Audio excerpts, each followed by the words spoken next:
আন্তর্জাতিক সময়ের সঙ্গে আছি আমি ফারজানা আক্তার। গেল এক বছরে দখলদার বাহিনীর হামলায় নিহত হয়েছেন প্রায় ৪২,০০০ নিরীহ ফিলিস্তিনি। বিশ্ব স্বাস্থ্য সংস্থার তথ্য মতে মৃতের হার গাজার মোট জনসংখ্যার ৬%-এরও বেশি। এর মধ্যে শিশু রয়েছে প্রায় ১৭,০০০। ১,০০০ স্বাস্থ্যকর্মী ছাড়াও রয়েছেন স্বেচ্ছাসেবী ও সাংবাদিক। গাজায় এক বছর ধরে চলা ইসরায়েলি অভিযানে অনেকটাই দুর্বল হয়ে পড়েছে ফিলিস্তিনের স্বাধীনতাকামী সংগঠন হামাস। নেতানিয়াহু বাহিনীর দাবি, তাদের হামলায় সংগঠনটির শীর্ষ কমান্ডার সহ ১৭,০০০ সদস্য নিহত হয়েছে। তবে উপত্যকাটিতে দীর্ঘদিন অভিযান চালিয়ে যাওয়ার মতো রাজনৈতিক সমর্থন কমছে নেতানিয়াহুর। বিশ্লেষকরা মনে করছেন, যুদ্ধ শেষ হলেও হামাসকে পুরোপুরি দমন করা কখনোই সম্ভব হবে না।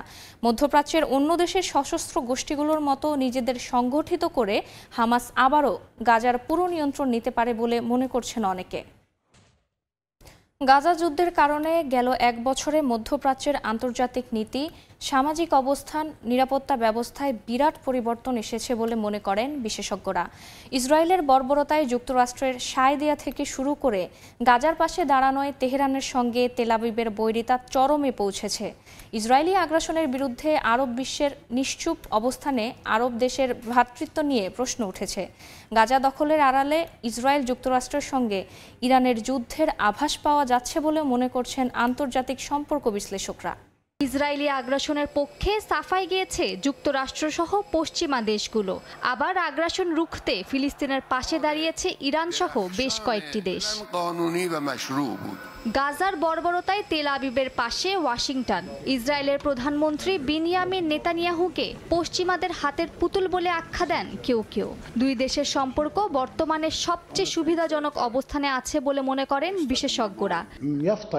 গাজার পাশে শক্তভাবে দাঁড়ায় লেবাননের ইরান সমর্থিত সশস্ত্র গোষ্ঠী হিজবুল্লাহ। এছাড়া শুরু থেকেই ফিলিস্তিনের পাশে একনিষ্ঠভাবে দাঁড়ায় ইরান। ইসরায়েলকে রুখতে নিজের প্রাণ দিয়েছেন হিজবুল্লাহ প্রধান হাসান নাসরাল্লাহ সহ অনেকেই।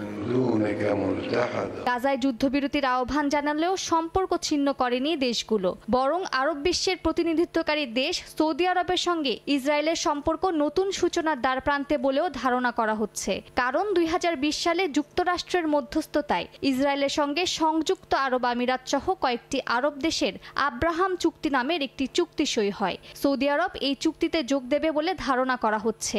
এমন হলে আরব বিশ্ব জুড়ে ইসরায়েলের গ্রহণযোগ্যতা বাড়বে বলে মনে করেন মার্কিন বিশেষজ্ঞরা। ইসরায়েলের হামাসের হামলার দিন সংগঠনটির সঙ্গে ছিল ফিলিস্তিনের বেশ কয়েকটি সহযোগী ব্রিগেডও। এসব সংগঠনের নেতৃত্ব দেন ইয়াহিয়া সিনোয়ার, মোহাম্মদ দেইফ এবং উইসাম ফারহাতের মতো প্রভাবশালী নেতারা। অবরুদ্ধ গাজা উপত্যকায় দীর্ঘ এক বছর ধরে ইসরায়েলি বর্বরতায় সবচেয়ে বেশি বিপাকে নারী ও শিশুরা। বিশেষ করে অন্তঃসত্ত্বা নারীরা বিভিন্ন জটিলতায় ভুগছেন। চিকিৎসার অভাবের পাশাপাশি মানসিক স্বাস্থ্য বিষয়ক সমস্যায় ভুগছেন লাখো নারী ও শিশু। গাজা যুদ্ধের এক বছরে এসেও কমছে না নিরীহ ফিলিস্তিনিদের খাদ্যকষ্ট। অপুষ্টিতে ভুগে কঙ্কালসার নিষ্পাপ শিশুরা। দুর্ভিক্ষের কষাঘাতে জর্জরিত গোটা অঞ্চল। মরার ওপর খাড়ার ঘা হয়ে দেখা দিয়েছে নানা ধরনের চর্ম ও পানিবাহিত রোগ। গাজার হাসপাতালগুলোতে হামাসের কোনো কর্মকাণ্ডের প্রমাণ পাওয়া যায়নি বলে জানিয়েছেন ৯৯ মার্কিন স্বেচ্ছাসেবী চিকিৎসকের একটি প্রতিনিধি দল। হামাসের কার্যক্রমের দোহাই দিয়ে ইসরায়েল ইচ্ছাকৃতভাবেই গাজার স্বাস্থ্য ব্যবস্থা ধ্বংস করেছে বলে জানান তারা। মার্কিন প্রেসিডেন্ট জো বাইডেন ও ভাইস প্রেসিডেন্ট কমলা হ্যারিসকে লেখা চিঠিতে গাজায় ইসরায়েলি নারকীয় হামলার বীভৎসতা তুলে ধরে বর্বরতা বন্ধের আহ্বান এই চিকিৎসক দলের। যুদ্ধবিরতি না হওয়া পর্যন্ত ইসরায়েল ও ফিলিস্তিনের ওপর অস্ত্র নিষেধাজ্ঞা দেওয়ার দাবি জানান তারা। গাজায় ইসরায়েলি বাহিনীর বর্বরতায় ফিলিস্তিনের পাশে এসে দাঁড়িয়েছে বিভিন্ন দেশ। অনেক দেশ স্বাধীন রাষ্ট্র হিসেবে ফিলিস্তিনকে স্বীকৃতিও দিয়েছে। ফিলিস্তিনের ভূমিতে ইসরায়েলের অবৈধ দখলের বিরুদ্ধেও ঐক্যবদ্ধ অবস্থান নিয়েছে ইউরোপ, এশিয়া ও মধ্যপ্রাচ্যের কিছু দেশ।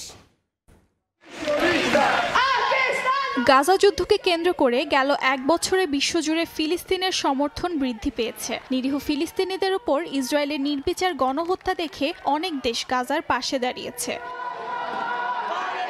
সামাজিক যোগাযোগ মাধ্যমে গাজা সম্পর্কে সচেতনতা তৈরি করা হয়েছে। ফিলিস্তিনিদের অধিকারের প্রতি সমর্থন জানিয়ে বিশ্বব্যাপী প্রতিবাদ বিক্ষোভ হয়েছে। চলমান গাজা ইসরায়েল সংঘাতে বিশ্বের বেশ কয়েকটি দেশ প্রকাশ্যে ফিলিস্তিনিদের প্রতি তাদের সমর্থন জানিয়েছে। ইউরোপীয় দেশ নরওয়ে, আয়ারল্যান্ড ও স্পেন ফিলিস্তিনকে স্বাধীন দেশ হিসেবে স্বীকৃতি দিয়েছে। গেল 10 মে জাতিসংঘের সাধারণ পরিষদের 193 সদস্যের মধ্যে 143 সদস্য দেশ জাতিসংঘের পূর্ণ সদস্য হওয়ার জন্য ফিলিস্তিনের পক্ষে সমর্থন জানায়। এদিকে আরব লীগের মতো সংগঠনের পাশাপাশি অনেক আরব রাষ্ট্র ফিলিস্তিন রাষ্ট্রের পক্ষে আন্তর্জাতিকভাবে সমর্থন আদায়ের চেষ্টা করেছে। আফ্রিকা, ল্যাটিন আমেরিকা এবং এশিয়ার কিছু দেশ ইসরায়েলের বিপক্ষে কূটনৈতিক প্রতিবাদের মাধ্যমে ফিলিস্তিনের প্রতি সংহতি দেখিয়েছে। গাজা ইসরায়েলের মধ্যকার যুদ্ধবিরতি এবং শান্তি প্রতিষ্ঠার উপর জোর দিয়েছে। অর্জিতা শেজিন, সময় সংবাদ। লেবাননের রাজধানী বৈরুতে ব্যাপক বিমান হামলা চালিয়েছে ইসরায়েল। হিজবুল্লাহর এক শীর্ষ কমান্ডারকে হত্যার দাবি করেছে নেতানিয়াহু বাহিনী। জবাবে ইসরায়েলের বন্দর শহর হাইফাতে রকেট হামলা চালিয়েছে হিজবুল্লাহ। কয়েকজন আহতের খবর পাওয়া গেছে। এদিকে বিমানবন্দর বন্ধের সিদ্ধান্ত প্রত্যাহার করে নিয়েছে ইরান। ইরান ইসরায়েল ইস্যুতে ক্রমেই বাড়ছে উত্তেজনার পারদ। সম্প্রতি হামলা পাল্টা হামলার হুঁশিয়ারিতে মধ্যপ্রাচ্য সহ পুরো বিশ্বের নজর এখন ইরান ইসরায়েল পরিস্থিতির দিকে। দুই দেশের মধ্যে সরাসরি সংঘাত ঘিরে একটি আঞ্চলিক যুদ্ধ শুরুরও আশঙ্কা করছেন অনেকে। আক্রমণ ও প্রতিরক্ষা ইস্যুতে কার শক্তি কত বেশি তা নিয়েও চলছে আলোচনা। সামরিক সক্ষমতায় শীর্ষে থাকা দেশগুলোর মধ্যে র্যাঙ্কিংয়ে ইরান 14তম আর 17তম অবস্থানে রয়েছে ইসরায়েল। পাল্টাপাল্টি হুমকিতে দুদেশের মধ্যে যে কোনো সময় পুরোদমে যুদ্ধ শুরুর শঙ্কা অনেক বিশ্লেষকের। যুক্তরাজ্য ভিত্তিক দ্য মিলিটারি ব্যালেন্স 2023-এর তথ্যানুসারে ইরানের 6,10,000 সক্রিয় সেনা সদস্য রয়েছে, যার মধ্যে রিজার্ভ বা সংরক্ষিত সেনা রয়েছে 3.5 লাখ। বিপরীতে ইসরায়েলের সক্রিয় সেনা সদস্য 1,69,000। তাদের রিজার্ভ বা সংরক্ষিত সেনা রয়েছে আরও 4,65,000।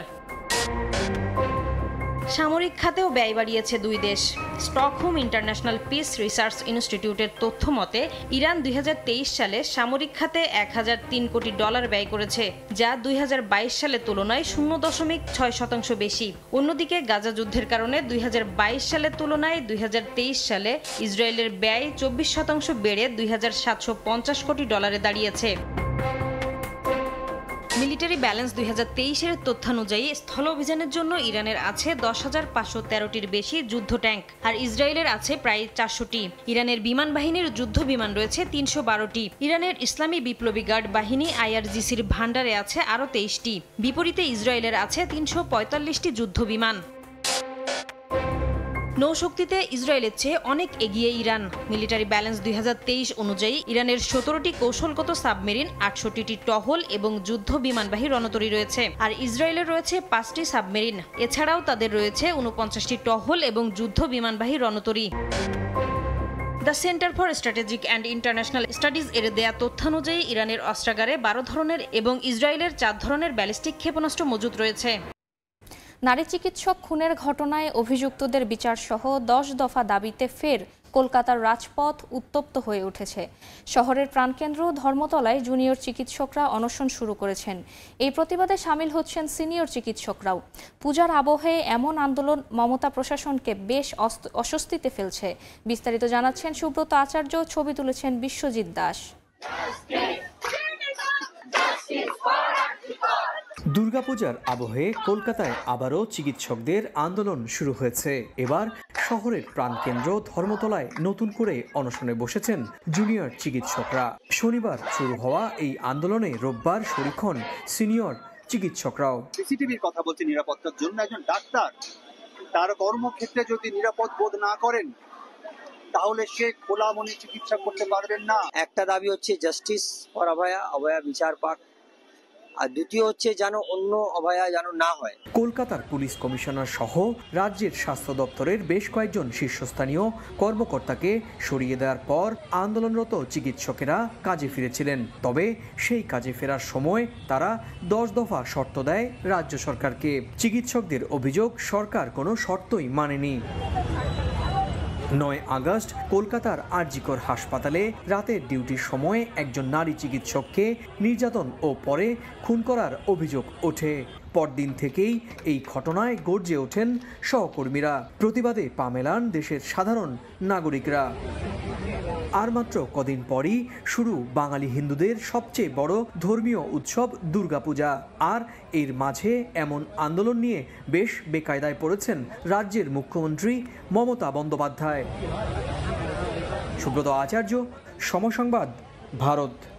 চলমান উত্তেজনার মধ্যেই ভারত সফরে গেলেন মালদ্বীপের প্রেসিডেন্ট মোহাম্মদ মুইজ্জু। স্থানীয় সময় রোববার ভারতের রাজধানী নয়াদিল্লিতে সস্ত্রীক পৌঁছান তিনি। গত বছর নির্বাচনে জয়ী হওয়ার পর এটি মালদ্বীপের প্রেসিডেন্টের প্রথম নয়াদিল্লি সফর। 4 দিনের এই সফরে ভারতের প্রধানমন্ত্রী নরেন্দ্র মোদী, রাষ্ট্রপতি দ্রৌপদী মুর্মু এবং অন্যান্য গুরুত্বপূর্ণ কর্মকর্তাদের সঙ্গে বৈঠক করার কথা রয়েছে মুইজ্জুর। গেল এপ্রিলে চীনপন্থী মুইজ্জু ক্ষমতায় আসার পর থেকেই মালদ্বীপ ভারত সম্পর্কে অবনতি হয়।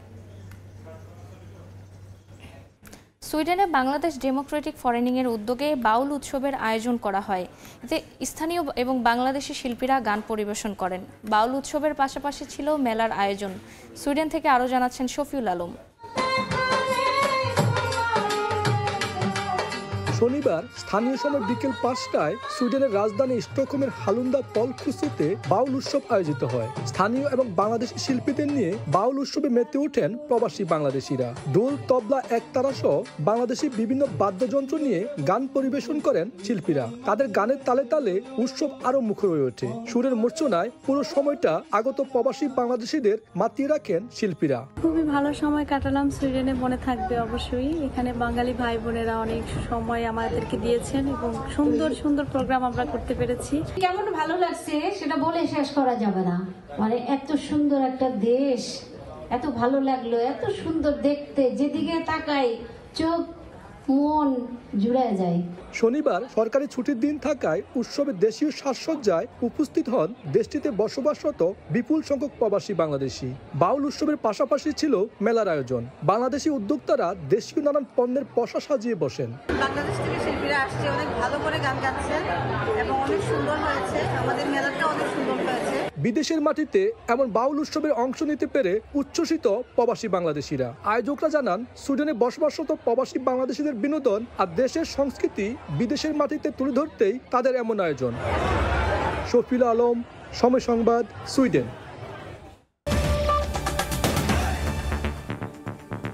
এই ছিল আন্তর্জাতিক সময়ে। সঙ্গে থাকুন সময়ের।